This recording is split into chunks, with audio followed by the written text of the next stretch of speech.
today, and Ursula is going to start us off by talking about topological introduction to knot contact homology. Did you also want to say who you are? Oh yeah, I guess. Hi, I'm Caitlin. Okay, so I'll be following pretty closely Lenny's paper, which called Topological Introduction to Knot Contact Homology, and hopefully setting up the rest of the talks today, for which we'll have a diagram over there. And yes, so, and if I repeat some stuff from yesterday, at least I apologize, but yeah. So we have a general strategy proposed by Arnold to study a smooth n-manifold M via its cotangent bundle, which is a symplectic manifold, when we give it the symplectic form omega equal to minus d of the canonical one form, which in local coordinates is just going to be minus d of q. But we could also study M via the unit cotangent bundle with cotangents, with contact structure, the kernel of the canonical one form. So we can use symplectic geometry or contact geometry to study smooth manifolds. And we want to ask how much does the symplectic or contact structure of the cotangent bundle or the unit cotangent bundle, remember, of the topological or even smooth structure of M. And then we can phrase this in a relative version where we have an embedded submanifold K in M, and we can look at its conormal bundle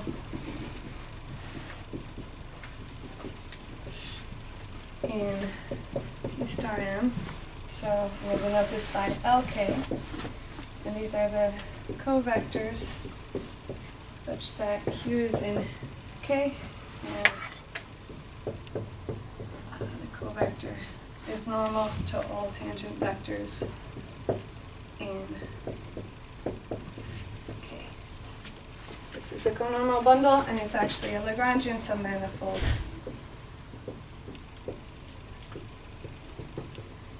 In T star M.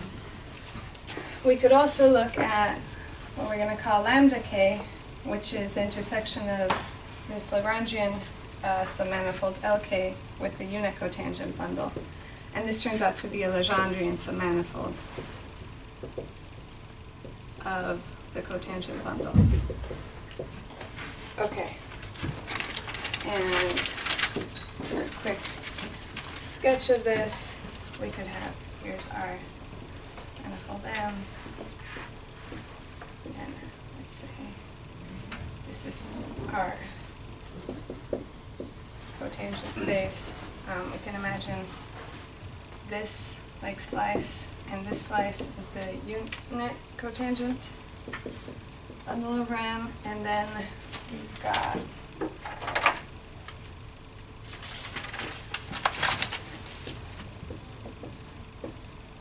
this is K, this would be lambda K, and this would be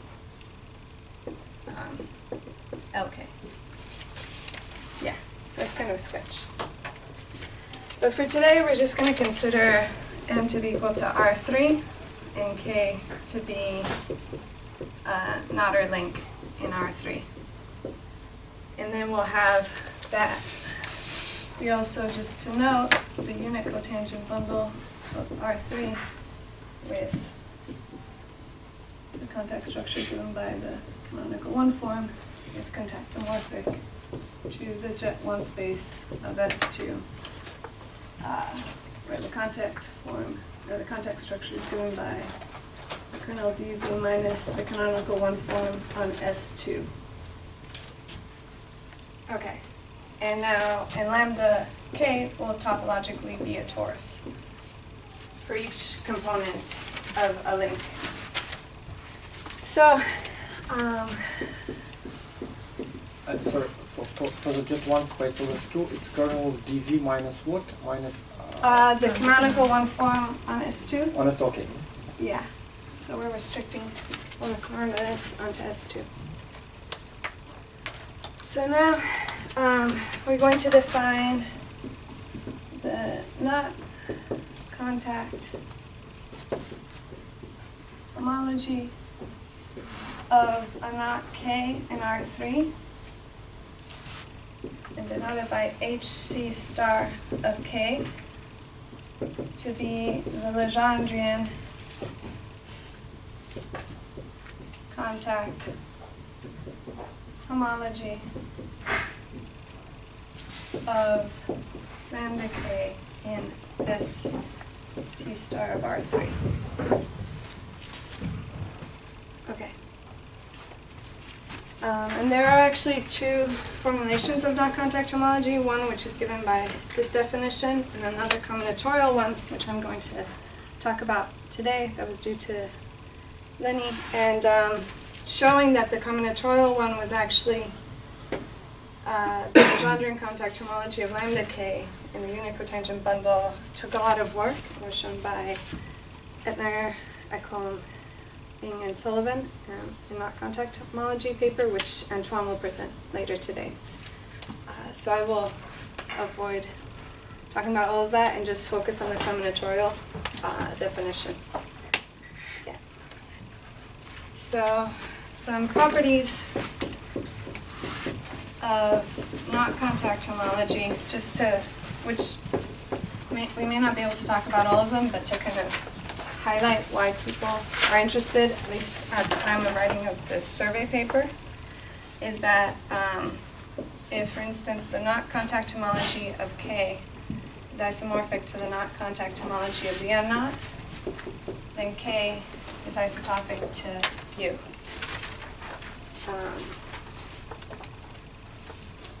And if, I think I skipped one remark. Oh, sorry, so I forgot to say one thing about the relative part of the story. It's just that if lambda K is related, well, if K is isotopic to another knot K prime, then lambda K will be Legendrian isotopic to lambda K prime. And a lot of what we'll be doing is trying to see if going the other way works.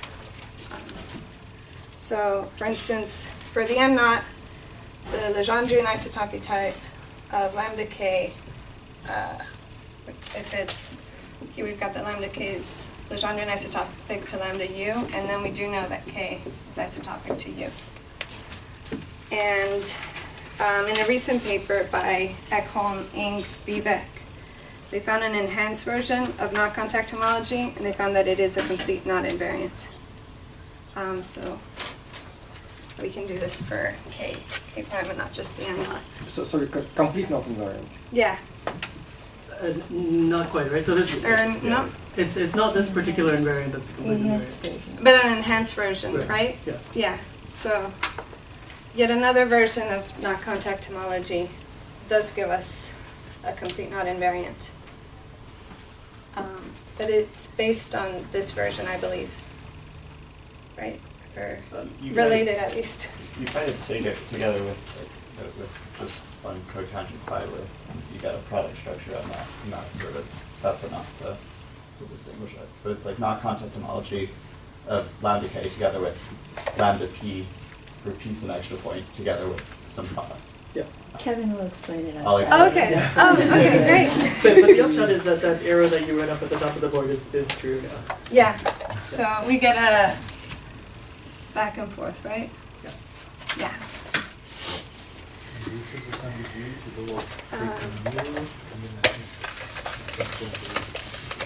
Oh yeah, this is, yeah.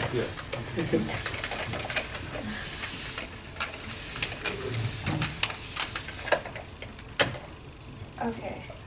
So another property is that knot contact homology determines the Alexander polynomial. And that's all I'm going to say about that.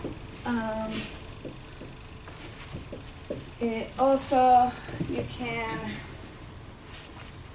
define a new invariant called the augmentation polynomial, which perhaps there'll be time to talk about later today.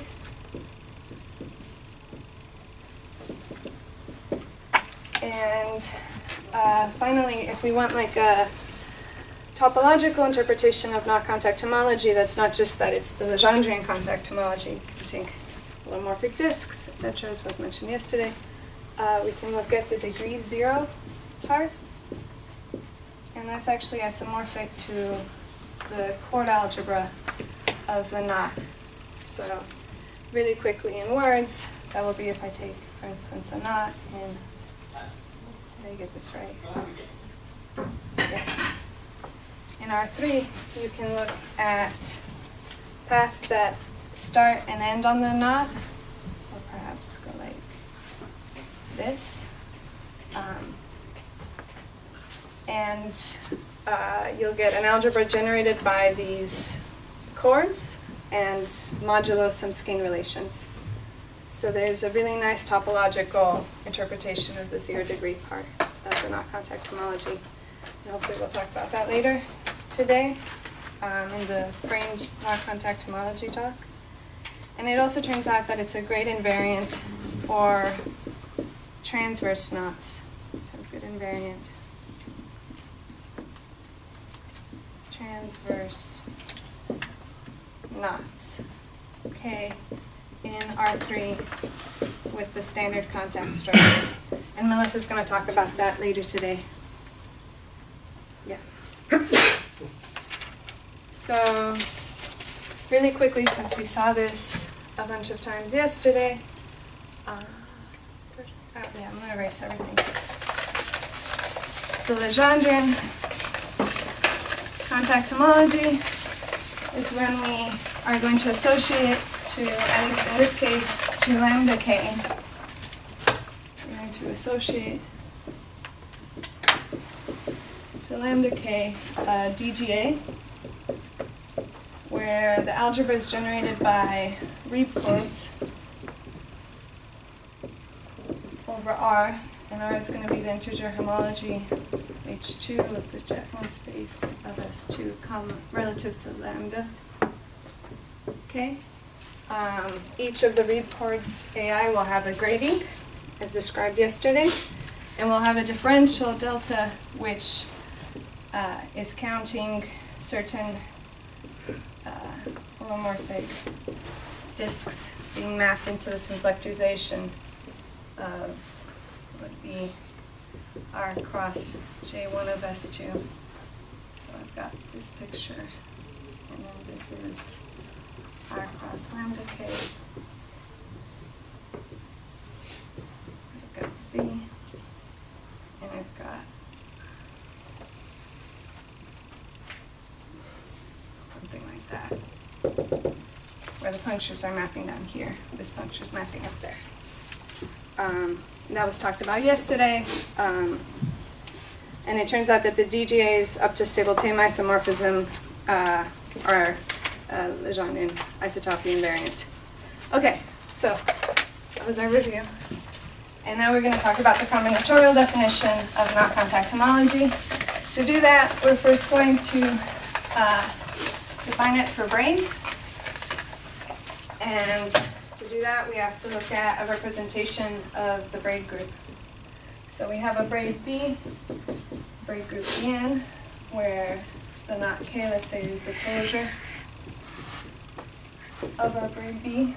And we're going to define a free non-commutative unital algebra, Z AN, generated by Aij, where I and j run from 1 to n and aren't equal to each other. Then we're going to define this representation where we map the braid group into the group of automorphisms of AN. And so for any generator sigma k of Bn, which is when we take the K and K plus 1 strand, and we add in this crossing. Sorry, what is A sub ij?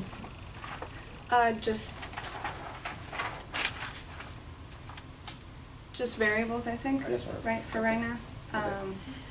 Yeah. Yeah. So for sigma k of Bn, I should write this over here now, perhaps, if I want to keep it up. We're going to define C of sigma k. Oh.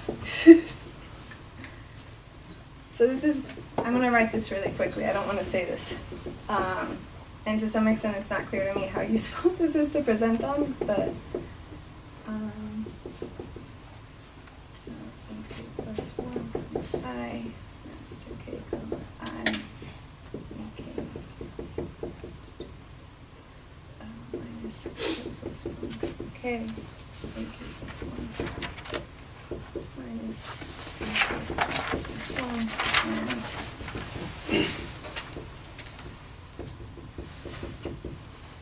this one.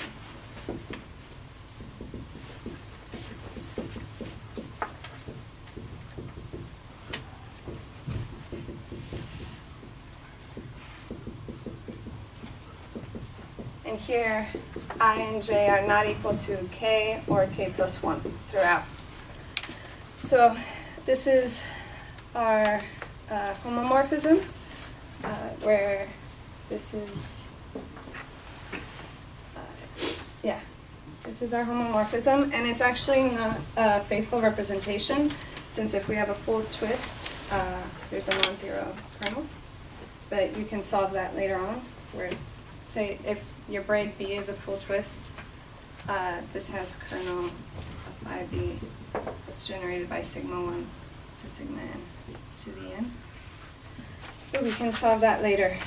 And there's a nice topological interpretation of this representation if we consider the braid group as a mapping class group of the disk with n punctures. So, and we want to look at the end.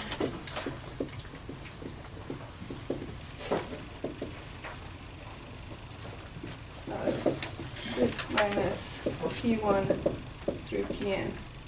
And I'm going to define it's still readable, right? It's kind of getting lighter and lighter. Can you guys still see? It's fine, but there are also Okay. lots of other. Yeah. I'll take another. Just one more blue on it. Okay. So, oh, that's much better. An arc gamma is a continuous path from 0, 1 into our disk D2 that starts and ends at the punctures and only intersects them at the start and end. So basically, these are my punctures, and this would be the example of an arc. And in fact, if this is my ith puncture and this is my jth puncture, I'm going to call this gamma ij. And, yeah. And also, if I've got it going here, let's say this is still pi, this is pj, this will be gamma ji going this way. And I'm going to define an algebra now generated by the arcs modulo some relations, where these are given by the following.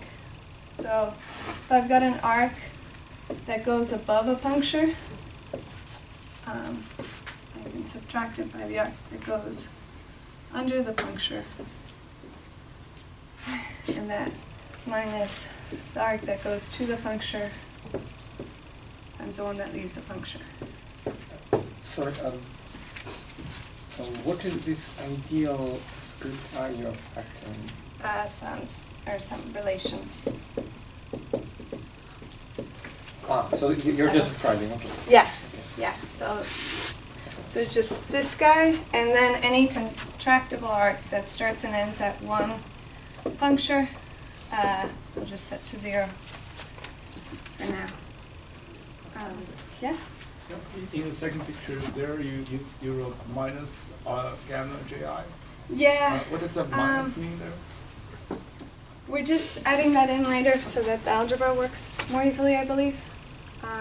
Yeah, we Just sort because of here the I flip-flop is smaller than the j. If we're numbering it 1, 2, 3, up to n. So I think it's just convention.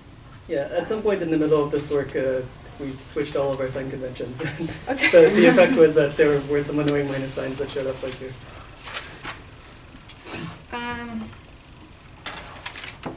So then, And those arcs are up to isotropy, which is not moving the points or something like that. yeah, so you can, yeah, these would be equivalent. Yeah. But if I go like down here, then I can use the skein relations to rewrite them as other arcs. That would just be the gamma ij's, right? And I'm going to do that in a second. So I'll have an example. So in this relation, all the 4 dots in each picture are the same? Yeah.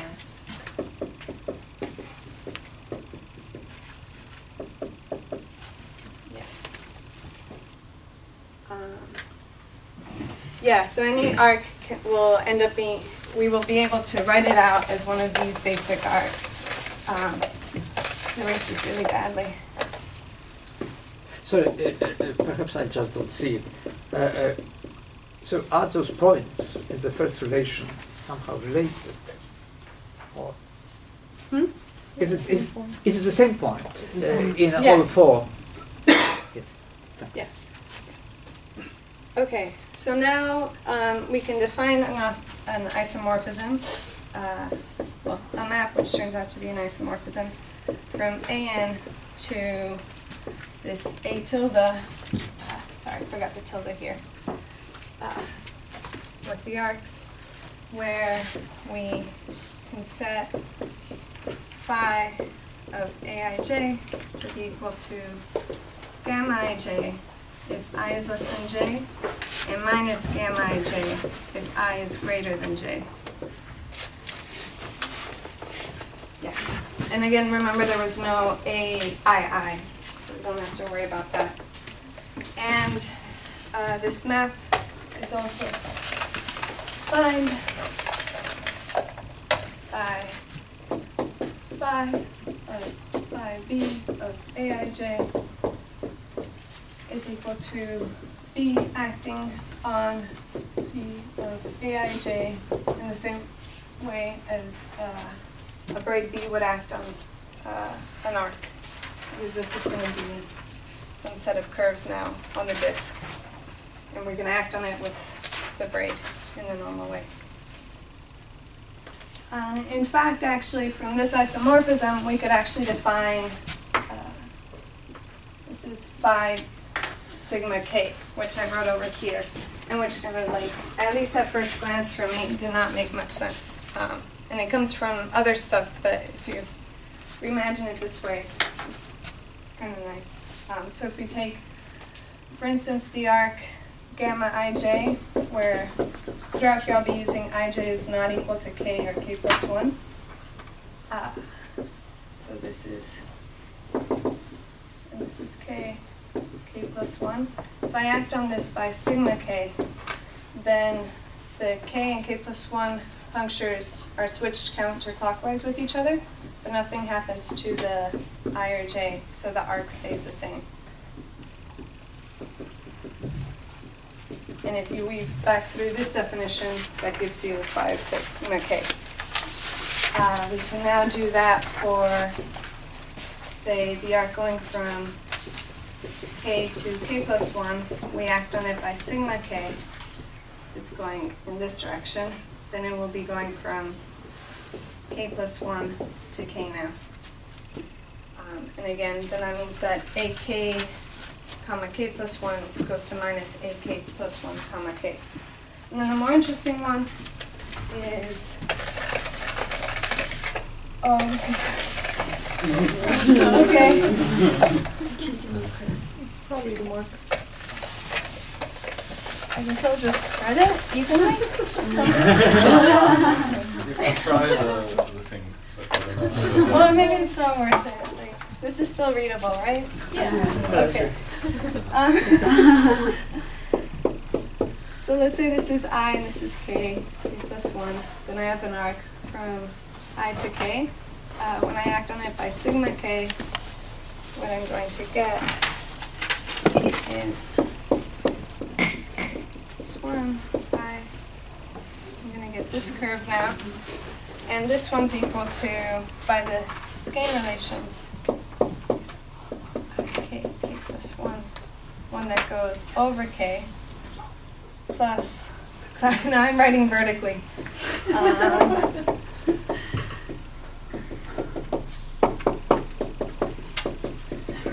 So the one that goes from I to k, and then here.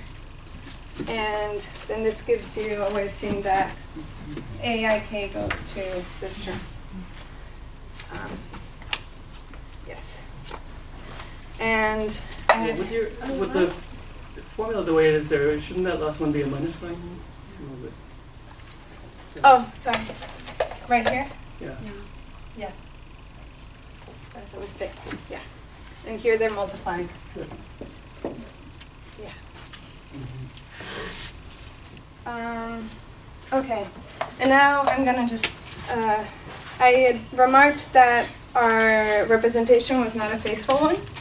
So to deal with that, we define an extended homomorphism where we just map, define Vx from Bn. We place this into the n plus 1 braid group, and then act by phi by adding in a strand labeled star. And this actually turns out to be a faithful representation of the braid group Bn, and you can think of it now as adding in a point marked star on the boundary of the disk.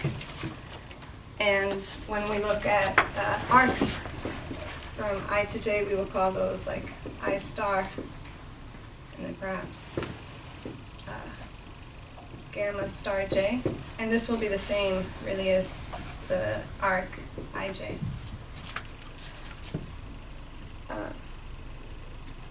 Yeah. So that the ought an should be an plus 1 Huh? up above? Yeah. Thanks. Then, given this, we can define phi b of a I star is equal to the following sum. I did not give myself enough space.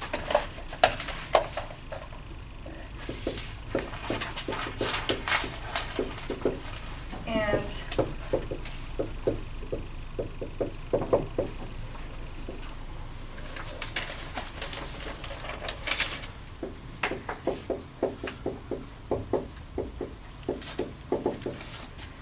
so now we can rewrite it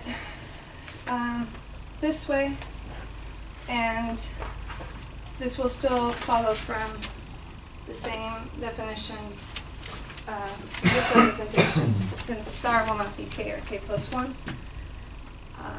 And we have these new matrices, phi l and phi r, and it turns out that phi b of a is equal to phi l multiplying a times phi r of b. So in some sense, these two matrices are square roots of phi of b, and they show up in the definition of not-contact homology, which is why I'm kind of writing them down. And yeah, now I'm going to try to start going through the definition of not-contact homology with the matrices. So I'm kind of not motivating everything, but motivating some of it. So we're going to define non-contact homology from a differential graded algebra, where our algebra is generated over ring R. So when you write phi b, are we thinking of this as like phi x of b? Is b a word Oh in yeah, Bn? sorry. So b is not like an n plus 1 strand. It's an n. It's in Bn. Like b is in Bn. Yeah, B is an element in Bn. Because we've got phi of, we would just have like phi of sigma 1, something, sigma k for B. Yeah. What are the L and R superscripts? Just left and right. Because we're here, I believe we're multiplying on the left and right. I think that's, Okay, but I don't it's have kind it. of just like the same element. You're just they'll be a little different. So for instance, if I've got something on the left here versus the right, they'll be a little bit different. okay. But they're similar matrices. And they end up, yeah, you kind of multiply on both sides to get this guy. So where are phi lb and like the matrix elements of phi lb?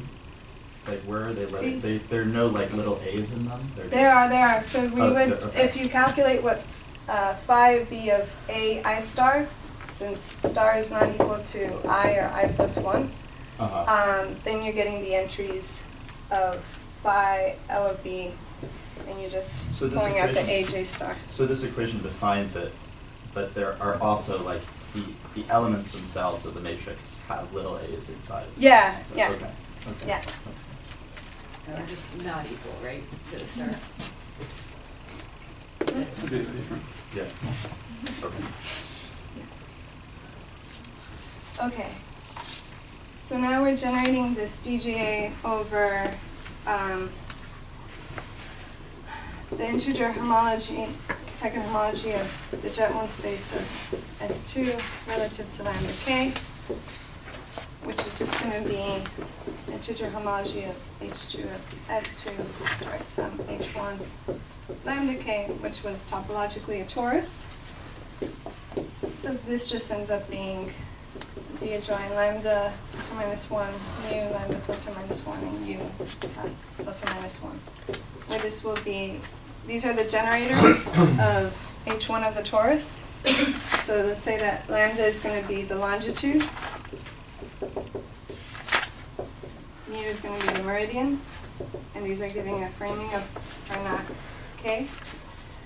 And u will be a generator of H2 of S2.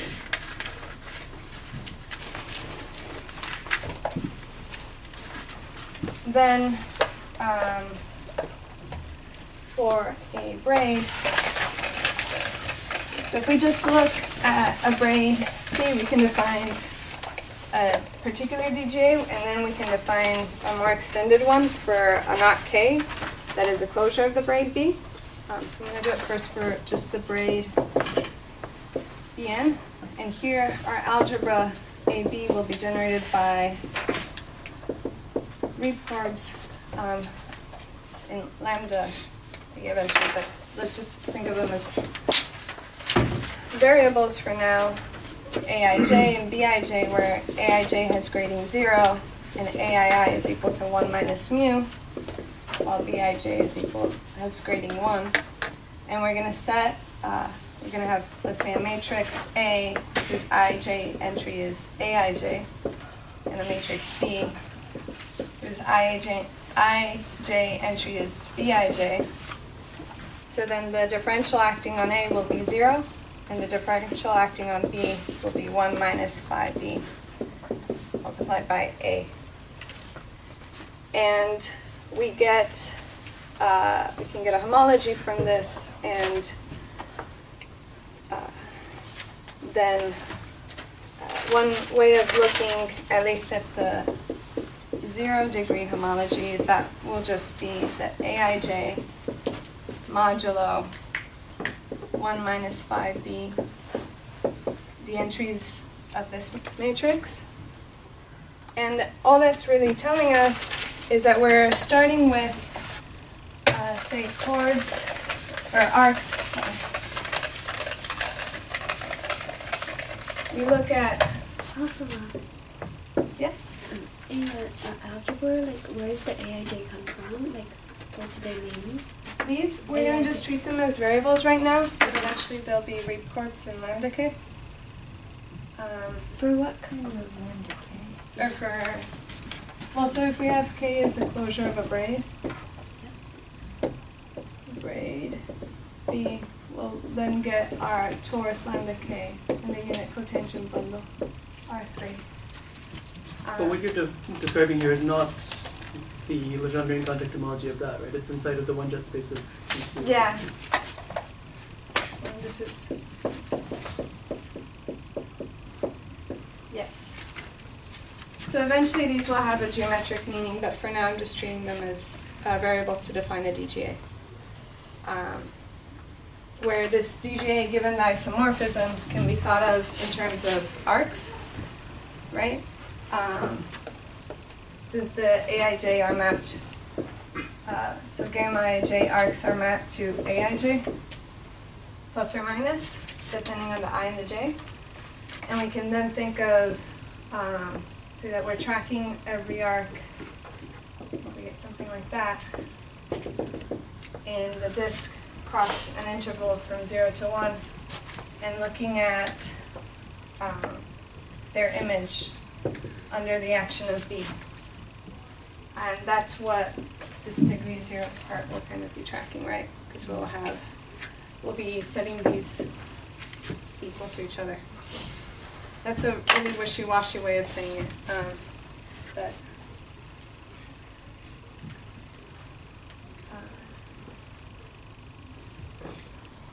yeah.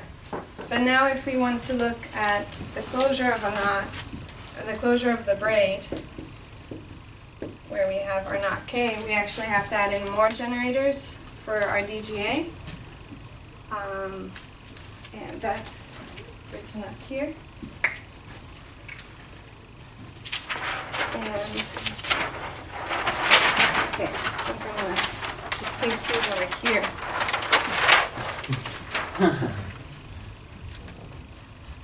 So now we'll have more generators.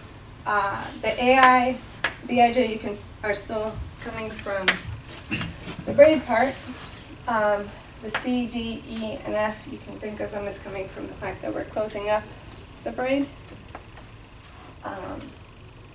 And they have degree 1, and E and F have grading 2.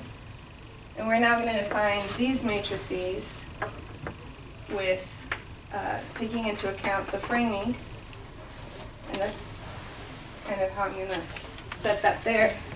And then when we're looking at the differential,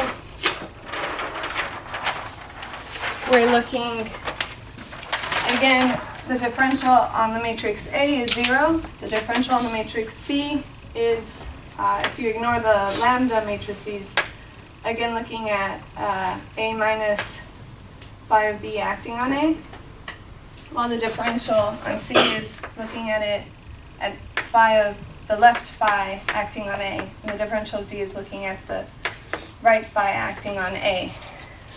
This is some combination of them. And one way to think of this is that if we add in a strand labeled star, we can add it here. And when we close up our braid, if we had arcs, or which can then like be mapped to chords, if they pass through this strand, they can be they can be identified with other arcs that kind of go like this. And that would be one kind of way of waving my arms to say this is why differentials should kind of look like this. This is very hand wavy. So in this picture, what actually, like, what is the horizontal direction and the vertical direction? Oh, so this would be, should I just draw it again? Can you draw the braid, maybe? Yeah. An example. So maybe a really easy braid. Or or let's add another crossing. Here would be the braid, and then I'm just closing it up.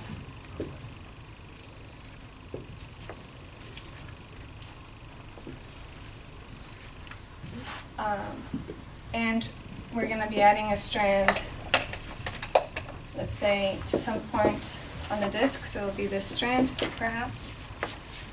And if we have an arc going from here, I need another color.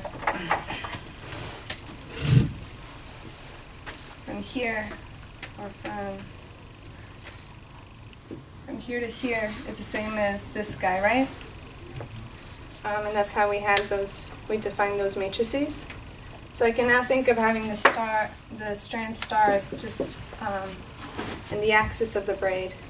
And whenever I'm looking at arcs that are going from this side of the closure of the knot of the braid to over here, to the parts over here of the braid, I can break them up into something that avoids that axis star. So which part of this is responsible for invariance under the second Markov move? Which part is responsible? So you I'm are taking a forgetting, braid yeah. Maybe the skein relation? Yes. So the skein relations will eventually be giving us the entries and the matrices. When we're What does it translate to in this picture? I'm forgetting right now because I have to draw second it out Markov which move when you ones. add one strand extra and you make a twist on it. Yeah. So if I'm going, with the star strand, we don't have any. Like We don't do adding- sigma star at all. We don't like twist with the extra strand at all, right? 'Cause But you are expressing the knot or link as a closure of a braid. yes. Then and then you claim that the object which you this algebra, homology algebra which you define on, is invariant of the knot. So that means that it must be isomorphic when you make the second Markov move on the braid. Yes. Yes, yeah. And in this case, but when we're doing it for the knot, we're doing it with these guys. And so so if we had two braids that are related by Markov moves, then their respective knot cohomology, if the closure of both of these braids is the same knot, then we want the same knot cohomology to be isomorphic. And in fact, even their DGAs are stably tame isomorphic. I don't remember which one of these came from which particular Markov move, to be honest. I mean, it's all at once, right? So you have to construct Yeah. a stable tame isomorphism corresponding to the second Markov move. Is it complicated? Yeah. It takes 4 or 5 pages, right? Yeah, I mean, it's not actually that complicated, but it's sort of, it's a computation you sort of have to sit down and do yourself, because otherwise I think it just looks obscure. But how do you motivate? So this is an explicit construction. It's an explicit of construction. a stabilization. That's right. So essentially, when you have do a Markov stabilization, then what you see is that the DGA, there are a number of sort of easy differentials in there, so that it looks like the differential of one generator is equal to another one. So it's just sort of as usual. You can then cancel out those two generators, and if you find enough of those, then you can reduce the number of generators down to what it was before the Markov move.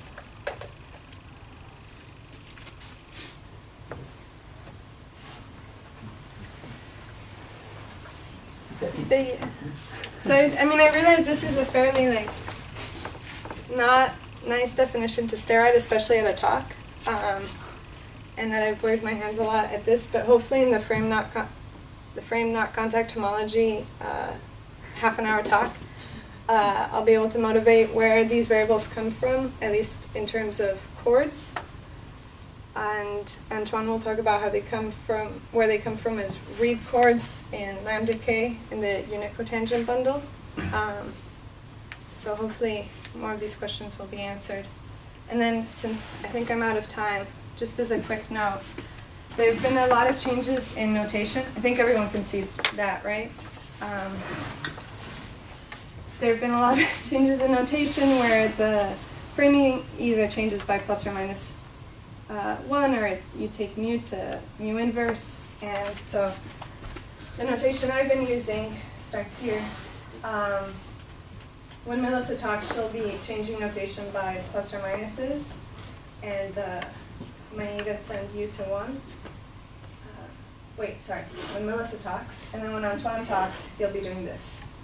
So we'll have this up along with the definition, which will be right next to the notation. Yes, if there are any further questions.